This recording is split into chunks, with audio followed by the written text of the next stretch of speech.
Hello everyone, a very good morning to all of you and welcome to physicals and peppy classes. Friends, जैसा कि यह NCERT series का चौथा कड़ी है। होपफुली आप लोग जो तीन यूनिट मैंने कवर किया हुआ है, स्पेशली फॉर बीपीएससी जो एग्ज़ाम कंडक्ट कराएगी टीआरई 2 का, उसके लिए बहुत इंपॉर्टेंट होने वाला है। बिकॉज सारे एग्ज़ाम जो होंगे ना बीपीएससी के या फिर स्टेट के, वो सब सारे जो है एनसीईआरटी बेस्ड ही क्वेश्चन पूछे जा रहे हैं। और आज मैं आपको दिखाऊंगा अभी कि कौन कौन से क्वेश्चन आपके स्टेट में आए थे सितंबर 2023 में। और तो और यहाँ से जो है ये बेसिक बुक है, ज़रूर बेसिक बुक है, लेकिन यह जो है वास्ट इसमें कवरेज है। क्योंकि सारी जो चीज़ें हैं ना, वन लाइनर क्वेश्चंस और जो भी स्टेटमेंट रिलेटेड जो भी क्वेश्चन यूजीसी नेट में पूछा जाता है, जैसा कि आप लोगों का एग्ज़ाम अभी डिक्लेयर हो गया है यूजीसी नेट का, उसके लिए भी बहुत ज़्यादा ये बेनिफिटेड होने वाला है। ठीक है, तो और एक साथ साथ आप देख सकते हो ये स्टेट में भी यहाँ से क्वेश्चन जो है आपके एग्ज़ाम में सब्जेक्ट्स में पूछे जा सकते हैं। तो आज का जो चैप्टर है फ्रेंड्स, यूनिट नंबर 4 है 11th की एनसीईआरटी। मैं फिर से बता दूं, अगर आपने 3 यूनिट नहीं देखा है, मैंने थॉरली कवर किया हुआ है ईच एंड एवरीथिंग, तो आप लोग उसको जाकर देख सकते हो। और यह जो चैप्टर है physical education and sports for children with special needs, कभी कभी जो है पूछा जाता जाता है कि पैरालंपिक और स्पेशल ओलंपिक्स में क्या डिफरेंस है। जैसा कि मैंने यूनिट नंबर 3 में समझाया भी था, आपको एलाबोरेटली बताया भी है, और आज कराऊंगा भी, फिर से बताऊंगा। ठीक है, और आज हम क्या क्या कवर करेंगे, इसके जो एडाप्टिव फिजिकल एजुकेशन, उसका डिफिनीशन याद करेंगे और क्या होता है। सबसे पहले एक चीज़ याद कर लीजिए, एडाप्टेड फिजिकल एजुकेशन क्या होता है। देखिए, एडाप्ट मतलब होता है ग्रहण करना, मतलब कि उसको स्वीकार करना। स्वीकार किसको करना है? फिजिकल एजुकेशन को। जैसे कि हम देखिए, अगर बहुत सारे लोग गोद लेते हैं ना, बच्चे नहीं होते हैं किसी को तो गोद लेते हैं, अडॉप्ट करते हैं। तो उसी तरीके से फिजिकल एजुकेशन जब अडॉप्ट किया जाता है, फिजिकल एजुकेशन को अडॉप्ट करने का तरीका क्या है? जो children with special needs, CWSN वाले जितने भी कैंडिडेट्स होंगे, जितने भी बच्चे होंगे, अगर उनको शिक्षा दीक्षा दिया जा रहा है स्कूलों में, तो उनको एक तरीके से एडाप्टिव फिजिकल एजुकेशन में प्रोग्राम में शामिल किया जाएगा, इंक्लूड किया जाएगा। न कि जो है जो एक्चुअल में जो नीडी नहीं है उनके साथ, जो नॉर्मलाइज जो पीपल हैं, जो स्टूडेंट्स हैं, उनके साथ नहीं इनको इंक्लूड किया जाएगा। बशर्ते कि उनके लिए अलग से एक फिजिकल एजुकेशन प्रोग्राम बनाया जाएगा, so that they can enhance their potential and go and walk every day, day to day life efficiently. ठीक है, तो यहाँ पर आप देख सकते हो, देखिए राइट टू एजुकेशन एक्ट, जैसा कि हमने देखा है कि यह जो है 6 to 14 ईयर्स के बच्चों के लिए जो है फ्री ऑफ एजुकेशन करता है, और ये फंडामेंटल राइट भी बन चुका है। तो क्वेश्चन यहाँ से भी आ सकता है कि जो राइट टू एजुकेशन है एक्ट है, वो कितने साल की कितने बच्चों के लिए जो है फंडामेंटल राइट जो है देता है, प्रोवाइड करता है। तो आपको पता होना चाहिए 6 to 14 ईयर्स एज। ठीक है, होपफुली। और डब्ल्यू ने क्या डिफाइन किया है डिसेबिलिटी को, ये भी क्वेश्चन देखने को मिलता है कि डब्ल्यू ने डिसेबिलिटी को बताया है कि ये जो है इम्पेयरमेंट है, covering impairment, activity limitations and participation restriction. यानी कि डिसेबिलिटी क्या करता है? पार्टिसिपेशन, यानी कि जो प्रतिभागी होते हैं उनको रेस्ट्रिक्ट करता है ड्यू टू डिसेबिलिटी। यानी कि कोई भी अगर आपकी डिसेबिलिटी है, चाहे वो इंटेलेक्चुअल डिसेबिलिटी हो, या फिजिकल डिसेबिलिटी हो, या फिर कॉग्निटिव डिसेबिलिटी हो, या फिर सोशल डिसेबिलिटी हो, जो भी डिसेबिलिटी होगा वो क्या करेगा, आपको स्पोर्ट्स में या फिर कोई भी फिजिकल एक्टिविटी प्रोग्राम होगा, उसमें क्या करेगा, आपको आपकी पार्टिसिपेशन को रेस्ट्रिक्ट करेगा। तो यहाँ पर क्वेश्चन बन सकता है कि डब्ल्यू जो है डिसेबिलिटी को किस नाम से मतलब डिफाइन किया है। तो आपको पता होना चाहिए कि पार्टिसिपेशन रेस्ट्रिक्शन, यानी कि it restrict the participation in the physical activity day to day routines as well as in the competition also. तो इस तरीके से आप कर सकते हो। देखिए सर फ्रेंड्स, एक चीज़ मैं बता दूं कि जो भी मैं पढ़ाता हूं ना, बहुत थॉरली पढ़ाता हूं, सो दैट ये आपकी न केवल एग्ज़ाम के बीपीएससी के पॉइंट ऑफ व्यू से, यह आपके ओवरऑल डेवलपमेंट के ऊपर भी है कि आप जो भी एग्ज़ाम कंडक्ट मतलब एग्ज़ाम फेस करेंगे, चाहे वो यूजीसी नेट का हो, या फिर एस्टेट हो, या फिर आपकी कोई भी टीचर्स रिलेटेड एग्ज़ाम होगा, सबके लिए ये म्यूचुअली जो है बेनिफिटेड होने वाला है। क्यों? क्योंकि मैं जब भी नोट्स बनाता हूँ तो मैं थॉरली नोट्स बनाता हूँ, सो दैट जो है एक भी पॉइंट जो है वहाँ पर छूटे नहीं। इसीलिए मेरा रिकॉर्ड है कि मैं यूजीसी नेट 3 बार क्वालिफाई किया हूँ, और एचपी से टॉप किया हूँ। तो यही सब रीजन है। ठीक है, और अगर नोट्स अगर आप बनाते हुए चलते हैं, शॉर्ट एंड क्रिस्प नोट बना के चलते हैं, तो आपको क्या होगा कि जो लास्ट टाइम में अगर मान लीजिए आपके पास टाइम कम मिलता है, तो एक क्विक रिवीजन की तरफ से आप इसको जो है देख सकते हो। ठीक है, तो इसमें क्वेश्चन ये भी बन सकता है कि CWSN स्टैंड फॉर, तो चिल्ड्रन विथ स्पेशल नीड्स, आपको मैंने पहले भी बताया था, इसका क्लास मैं ऑलरेडी ले चुका हूँ। एपी मैंने बता दिया था, फिर एडॉप्टेड फिजिकल एजुकेशन प्रोग्राम होता है। अब देखते हैं इसका क्या होता है, इंपॉर्टेंट किस लिए है adaptive physical education program. Important क्यों है? क्योंकि यह जो ग्रॉस मोटर एक्टिविटी होती है, हमारी फाइन मोटर स्किल्स को इम्प्रूव करता है, डेवलप करता है, विकास करता है, conditioning different systems in body. ठीक है, अब नेक्स्ट चलते हैं, देखते हैं क्या इसमें बहुत इंपॉर्टेंट। हाँ, ओरिजिन कहाँ से हुआ है, ये बहुत इंपॉर्टेंट है कि कहाँ से भैया ये जन्म लिया है एडाप्टेड फिजिकल एजुकेशन, कौन लाया है टर्म और कहाँ से हुआ है। तो यहाँ पर देख सकते हो लिखा हुआ है द फर्स्ट, इसको जूम कर देता हूँ थोड़ा सा, एक सेकेंड। तो यहाँ पर देख सकते हो the first physical education program for students with disability started in 1838। मैंने पिछले भी बार बताया था आपको, जो पिछला क्लास हुआ था उसमें भी बताया था कि पर्किंस स्कूल्स था, उसके स्टूडेंट्स जो थे विथ विजुअल, यानी कि विजुअल डिसेबिलिटी थी, यानी कि उनको दिखाई नहीं देता था और अंधे थे, और बोस्टन में ये जो है पहली बार जो है ये कंडक्ट कराया गया था। ठीक है, फॉर डिसेबिलिटी पीपल के लिए। तो इसका क्वेश्चन यहाँ से बन सकता है कि जो first physical education program for students with disability started in, कब स्टार्ट किया गया था? 1838 में स्टार्ट किया गया था, फर्स्ट फिजिकल एजुकेशन प्रोग्राम था डिसेबिलिटी के लिए। और पर्किंस स्कूल, ये इंपॉर्टेंट है, Perkins school 2.3 point started important है। किसके लिए कंडक्ट कराया गया था? सबसे पहले विजुअल डिसेबिलिटी के। देखिए क्वेश्चन आता है जैसे पैरालंपिक्स है, सबसे पहला गेम कौन सा स्टार्ट हुआ था? व्हील चेयर स्टार्ट हुआ था। इसी तरीके से एडाप्टेड फिजिकल एजुकेशन जो प्रोग्राम स्टार्ट हुआ था 1838 में, वो विजुअल डिसेबिलिटी यानी कि जो अंधे लोग थे उनके लिए स्टार्ट हुआ था। तो इसमें कंफ्यूज मत होना आप लोग, एडाप्टेड फिजिकल एजुकेशन अलग है, पैरालंपिक्स अलग है, स्पेशल ओलंपिक्स अलग है। तो उसको मैं एलाबरेट करूँगा और डिस्टिंग्विश भी करूँगा कि कौन सा चीज़ किस में है। ठीक है, तो आप लोग वीडियो को पूरे अच्छी तरीके से देखिएगा, और यदि वीडियो पसंद आता है तो प्लीज़ लाइक एंड सब्सक्राइब करना ना भूलिएगा। और जो भी आपके फ्रेंड हैं, साथीगण हैं, मित्रगण हैं, उनको आप ज़रूर शेयर कीजिएगा ताकि उनको भी थोड़ा सा बेनिफिट मिले। तो हमारा मेन मोटो ये है कि आप लोग जो भी 650 यानी 556 जो सीट है, इसमें आप लोगों का एक योगदान हो, एक स्टैंड करें आप लोग, एक मेरिट में आप अपना सिलेक्शन पक्का करें, सुनिश्चित करें। यही मेरा मेन मोटो है इस NCERT सीरीज़ को लेकर आना। तो ये जो है मैंने बता दिया आपको कहाँ पे हुआ था, बोस्टन में हुआ था। अब बोस्टन हुआ था, और यहाँ पर देखिए ये बहुत इंपॉर्टेंट है, ये जो लाइन है ना हाईलाइट कर लीजिएगा और लिख लीजिएगा। It was in 1952 आहपर। आहपर का पहली बात तो फुल फॉर्म याद कर लीजिए, American association for health physical education and recreation. ये कभी कभी ये भी पूछ लेता है, इसको आप घट्टा मार लीजिए। और कब it was 1952 formed a committee to define. सबसे पहले वो कमेटी कौन सी थी? आहफर कमेटी थी, जिन्होंने डिफाइन किया था 1952 में कि यह एडाप्टिव फिजिकल एजुकेशन भी एक प्रोग्राम है। ठीक है, देखिए एडाप्टिव फिजिकल एजुकेशन प्रोग्राम केवल एडाप्टेड नहीं था, यहाँ पर क्या था कि जो डिसेबिलिटी पीपल हैं उनके लिए एक फिजिकल एजुकेशन प्रोग्राम कंडक्ट कराया गया था पर्किंस स्कूल में, जो कि विजुअल डिसेबिलिटीज़ थे। और बोस्टन में इसको जो है जो फिजिकल एजुकेशन प्रोग्राम जो है कंडक्ट कराया गया था for disability. But adapted physical education जो नाम पड़ा था वह आहफर जो एक कमेटी थी, उन्होंने एक कमेटी बनाया था आहफर नाम से, और 1952 में इसका जो है नाम जो है एडाप्टेड फिजिकल एजुकेशन रखा है। अब इसका दो इंपॉर्टेंट है क्वेश्चन, क्या है? पहला जो है 1952 आहफर ने जो है इसका नाम रखा था, बस इतना याद कर लीजिए। 3 4 5 पॉइंट है, इसको याद कर लीजिएगा फ्रेंड्स। और इन्होंने क्या कहा था? ये डाइवर्सिफाइड प्रोग्राम है। यह क्या है? डाइवर्सिफाइड प्रोग्राम है। क्यों डाइवर्सिफाइड है? विभिन्नताओं से युक्त प्रोग्राम है।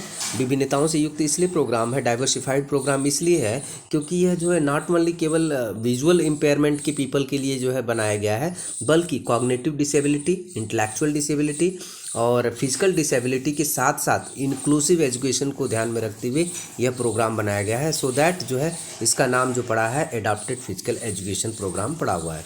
तो ठीक है, इसको आप याद कर लिए होंगे, होपफुली आपको समझ में आ गया होगा। यदि नहीं समझ में आता होगा तो फिर एक बार वीडियो देख लेंगे तो ज़्यादा समझ में आ जाएगा।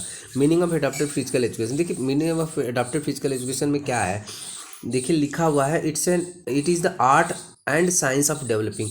देखिए आर्ट तो है, ये कला तो है ही, क्योंकि अगर किसी भी चीज़ को आप कोई भी चीज़ जो है अगर आप उसको टैक्टफुली आर्टफुली आप ऑर्गेनाइज करते हो तो एक तरीके से कला है, यह आर्ट है ही।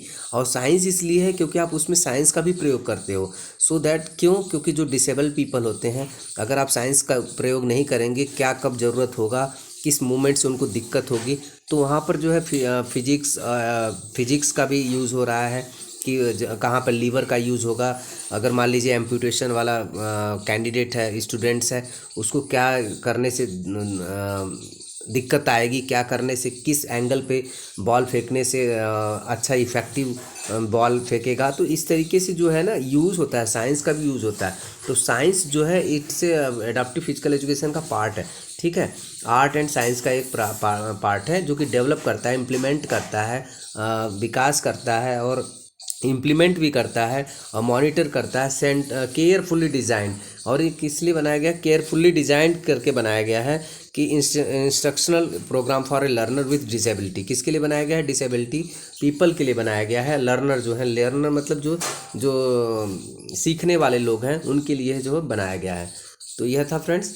और एक चीज़ याद रख लीजिएगा, एपीई जो है, अगर स्टूडेंट्स हैं, स्टूडेंट यानी स्कूल बेस्ड प्रोग्राम जो एपीई का है, उनका जो एज लिमिट है 3 to 21 ईयर्स है। इसको आप याद कर लीजिएगा। जो एपीई अगर बनाया गया है वो एपीई का अगर देखा जाए, अगर स्कूल बेस्ड प्रोग्राम है, यानी अगर आप स्कूल में पढ़ते हैं और एपीई है, तो आपकी एज जो है, डिसेबिलिटी है, तो आपकी एज जो है 3 to 21 ईयर्स के एज ग्रुप के बीच का के लिए यह जो है प्रोग्राम जो है बनाया गया। यह कोई रेस्ट्रिक्शन नहीं है। यदि आप स्कूल बेस्ड प्रोग्राम में नहीं भाग लेते हैं, यदि आप स्कूल में इनरोल नहीं होते हैं, तब भी जो है आपके लिए कोई एज रेस्ट्रिक्शन है नहीं। बट ये अगर स्कूल बेस्ड प्रोग्राम के माध्यम से अगर इसको कंडक्ट कराया जाता है, तब यहाँ पर एज लिमिट है 3 to 21 ईयर्स। देखिए, अब ऐसा एक एग्जांपल अभी मैं आपको बताऊंगा पूनिया जी का, जो कि 36 ईयर्स में डिस्कस थ्रो में जो है फर्स्ट आई थी, ठीक है। अभी देख लीजिएगा, अभी बता दूंगा। तो ये था। नेक्स्ट है, यहाँ पर आप देख सकते हो importance of adaptive physical education. ये तो इजी है, आप देखेंगे तो सारी चीज़ें। हाँ, यहाँ पर है ना, पद्मश्री अवार्डी दीपा मलिक थी, जो कि डिस्कस थ्रोअर थी, सॉरी शॉर्ट फुट थी। हाँ, दीपा मलिक जो है, इसमें क्वेश्चन भी बन सकता है कि जो दीपा मलिक का किस खेल से संबंधित थी और इंडिया की फर्स्ट फीमेल पैरा एथलीट थी, ठीक है। ये बहुत इंपॉर्टेंट क्वेश्चन है, जो कि 2016 जो रियो ओलंपिक हुआ था उसमें इन्होंने पार्टिसिपेट किया था। और इनका जो इंजरी था वो स्पाइनल ट्यूमर था, इन 1999 में डिटेक्ट हुआ था। और वह जो है 36 ईयर्स में जो है पार्टिसिपेट की थी paraplegic Indian women biker swimmer catalyst. इतना इंपॉर्टेंट नहीं है, बस इतना याद कर लीजिए कि यह जो है दीपा मलिक जो है फर्स्ट फीमेल जो है पैरा एथलीट थी, जो कि रियो ओलंपिक 2016 में पार्टिसिपेट की थी एट द एज ऑफ 36, ठीक है। और इन्होंने क्या जीता था, सिल्वर मेडल जीता था यहाँ पर शॉर्ट पुट में, ठीक है। इतना याद कर लीजिएगा। और यहाँ पर देख लीजिए, यहाँ पर क्या दिया हुआ है, the individual with disability education act 1990। ये तो मैंने पिछली वीडियो में बताया था आपको। देखिए, जो डिसेबिलिटी जो स्पेशल सर्विसेज होते हैं, क्या क्या इंक्लूड्स होते हैं कैटेगरी। पहला है फिजिकल डिसेबिलिटी, जैसे कि एम्पुटेशन हो गया, अर्थराइटिस हो गया, सेरिब्रल पाल्सी हो गया, क्लब फुट हो गया, डॉर्फिज्म हो गया, मस्कुलर डिस्ट्रॉफी हो गया, स्पाइना बाइफिडा और स्पाइनल कॉर्ड इंजरी हो गया, ठीक है। और नेक्स्ट है इंटेलेक्चुअल डिसेबिलिटी मतलब एक तरीके से जो जनरल मेंटल एबिलिटी टेस्ट होते हैं उसी के लिए होते हैं कि आपकी इंटेलेक्चुअल डिसेबिलिटी जो है कितनी है, ठीक है। इंटेलेक्चुअल डिसेबिलिटी जैसा कि बता दिया आपको। और इसके बाद होता है कॉग्निटिव डिसेबिलिटी में जैसे कि आपका डिसलेक्सिया हो गया, डिस्ग्राफिया हो गया, डिसकैलकुलिया हो गया, ये सब सारे जो हैं जिसमें लिखने पढ़ने विकार से संबंधित होते हैं आपके कॉग्निटिव डिसेबिलिटी में। इतना इंपॉर्टेंट नहीं है। अफेक्टिव डिसऑर्डर मतलब ये होता है कि जैसे कि आपका मूड जो है मूड जो है रिफ्लेक्टिव मैनर में होगा, स्टेबल नहीं होगा, फ्लैक्चुएट करता रहेगा आपका मूड। और जिसमें से डिप्रेशन होता है, बाइपोलर डिसऑर्डर होता है, एंग्जाइटी डिसऑर्डर होता है, ठीक है। अब चलते हैं क्वेश्चन की तरफ। क्वेश्चन जो है बहुत इंपॉर्टेंट है और हूबहू जो है क्वेश्चन जो है यहाँ से उठ के आ जाता है। तो राइट टू एजुकेशन एक्ट किसके लिए है, फ्री एंड कंपलसरी एजुकेशन है, फंडामेंटल राइट है 6 to 14 ईयर्स के लिए। मैंने बता दिया था आपको। The aim of adapted physical education क्या था, देखिए ये बहुत क्लोज आंसर दिया हुआ है। एम ऑफ एडाप्टेड एपी का एम क्या है, टू इन्हांस द पोटेंशियल। तो केवल पोटेंशियल इन्हांस नहीं करना है, हमें क्या करना है, समावेशी विकास करना है। जो लोग जिनके अंदर डिसेबल नहीं है उनके साथ लेकर चलना है विथ स्पेशल केयरिंग नीड्स, ठीक है। तो restrict danger and challenges faced, ये नहीं रेस्ट्रिक्ट नहीं करना है, इनको साथ लेके चलना है। To provide equal opportunity to differently abled students in physical education sports and, ये ज़्यादा सूटेबल आंसर है। हालांकि ये भी है ज़्यादा एक गलत तो नहीं है, लेकिन यह क्या है, थोड़ा सा इससे ज़्यादा सुटेबल आंसर यहाँ पर थर्ड नंबर है। ठीक है, design special equipment for the use of different level, ये तो है ही, इसमें तो कोई डाउट नहीं है, केवल इन्फेंट और स्टूडेंट्स के लिए नहीं है, सभी के लिए। ठीक है, तो इसलिए इम्पॉर्टेंट नहीं है। सबसे ज़्यादा इंपॉर्टेंट चीज़ है कि एम क्या है, to provide equal opportunity to different level students in physical education and sports. ठीक है, उनको अलग से नहीं रखना है कि नहीं वो तो डिफरेंटली एबल्ड है तो उनको हम कोई भी साधन जो है प्रोवाइड नहीं करेंगे। सबको इक्वल अपॉर्चुनिटी होना चाहिए। क्यों? क्योंकि हमारा फंडामेंटल राइट है कि 6 to 14 ईयर्स के एज के जो भी ग्रुप के बच्चे हैं उनको राइट टू एजुकेशन होना चाहिए, चाहे वो फिजिकल एजुकेशन हो चाहे वो नॉर्मल एजुकेशन हो। ठीक है, डाउन सिंड्रोम क्या है? डाउन सिंड्रोम देखिए फ्रेंड्स, डाउन सिंड्रोम होता है एक तरीके से आपका होता है इंटेलेक्चुअल डिसेबिलिटी होता है। इंटेलेक्चुअल डिसेबिलिटी होता है और ये हेरिडिटी वाला होता है कि इसमें जो गुणसूत्रों की संख्या, जो क्रोमोसोम की संख्या जो है डिसबैलेंस हो जाती है। तो इसको आप याद कर लीजिएगा कि यह इंटेलेक्चुअल डिसेबिलिटी है। A child who is difficulty in following direction related basic spatial, देखिए ये एक बच्चा है जो कि बेसिक स्पेशियल मूवमेंट्स, यानी कि उसका जो किधर हाथ जा रहा है किधर पैर जा रहा है, उसके मूवमेंट्स में थोड़ा सा उसको प्रॉब्लम हो रही है, डिफ़िकल्टी हो रही है। तो वह कौन सी डिसेबिलिटी है? Physical disability, cognitive disability, intellectual disability, affective disorder. देखिए अफेक्टिव डिसऑर्डर तो इसलिए नहीं होगा क्योंकि मूड से संबंधित है। मूड में तो कोई भी मूवमेंट होता नहीं है। ठीक है, वो आपकी माइंड वाला जो मूवमेंट होता है, मूड फ्लैक्चुएट होता है, कभी डिप्रेशन में आ जाएंगे, कभी एंग्जाइटी आ जाएगा। तो इस तरीके से जो होता है अफेक्टिव डिसऑर्डर होता है। इंटेलेक्चुअल डिसेबिलिटी मैंने बताया था आपको कि जैसे कि डाउन सिंड्रोम हो गया, जनरल मेंटल जो लेवल होता है वो आपका कम हो जाता है कभी कभी, तो इंटेलेक्चुअल डिसेबिलिटी। कॉग्निटिव डिसेबिलिटी मैंने बताया था डिसलेक्सिया, डिसकैलकुलिया, ये सब है। फिजिकल डिसेबिलिटी में एम्पुटेशन, ये सब सारी चीज़ें होती हैं जो कि आपके मूवमेंट से रिलेटेड है। तो इसमें आंसर नंबर 1 हो जाएगा, that will be correct answer. Next है WHO ने डिसेबिलिटी को किससे क्या बोला है? ठीक है, according to WHO disability is a, तो मैंने बताया था आपको पार्टिसिपेशन रेस्ट्रिक्शंस है ना, डिसेबिलिटी है तो it is a participation restrictions है, तो इसी को बोला है, WHO ने बोला है। ठीक है, interaction between individual and society नहीं, डिसेबिलिटी में कोई इंटरेक्शन नहीं होता, ये सब कुछ नहीं बोला है। एक्टिविटी लिमिटेशंस नहीं बोला है, रेस्ट्रिक्शंस बोला है, होगी क्या? Participation restrictions.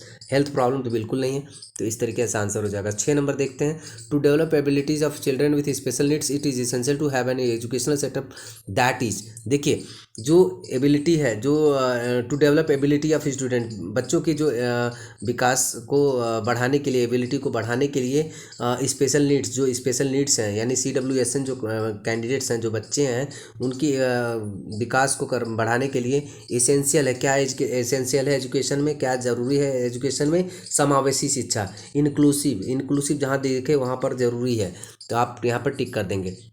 Next friends, aim and objective of adaptive physical education, ये तो बता ही दिया था आपको क्या है। अब आंसर क्वेश्चन की तरफ चलते हैं। The most important area catered by the adaptive physical education, देखिए इसमें जो क्वेश्चन जो है ना पूछा गया है कि the most important area catered by adaptive physical education.